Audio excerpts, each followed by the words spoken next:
EP Sports. Balitang Gilas Pilipinas po tayo na naigang Angola laban sa Gilas Pilipinas sa score na 80-70. Talaga namang pinakita ng Angola ang kanilang angking bilis pagdating sa court.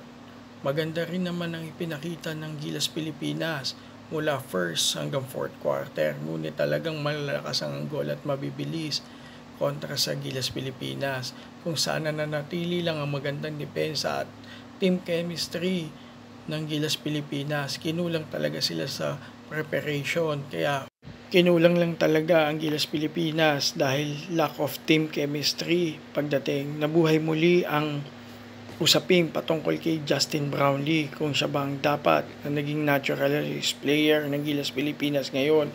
Ngunit may iniinda rin itong injury na bone spur, kaya hindi rin siya pwede kung sakasakali. Maraming mga Pilipino rin na nagsasabi na mas maganda ang team chemistry dahil mas nalalaman ni Justin Brownlee ang galaw ng bawat player at mas mahaba ang kanyang linagi sa paglalaro kasama ang mga Gilas Pilipinas player.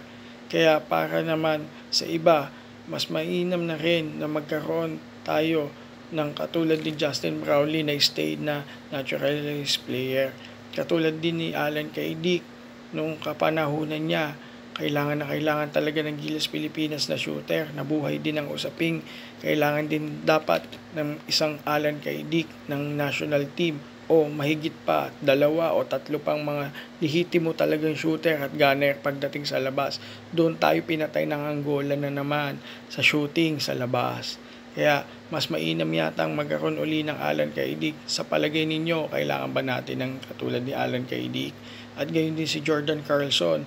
May mga nakumit din siyang turnover pero hindi naman siya lahat ang nag-commit.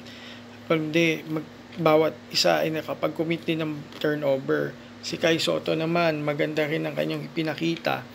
8 points at 6 rebound at may isang block. Talaga namang nagsipag din siya at kailangan din talagang niyang ipakita ang kanyang gilas at magagawa para sa bansang Pilipinas.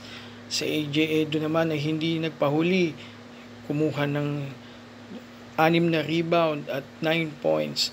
Maganda ang naging performance din ng batang ito. Talaga namang masipag at maaasahan. At kumpiyansa din siya at ipinagdadasal na magkita-kita din silang magkakapatid sa ilalim ng Gilas Pilipinas. At ito'y pinaalam niya sa bawat isa na kasama niya.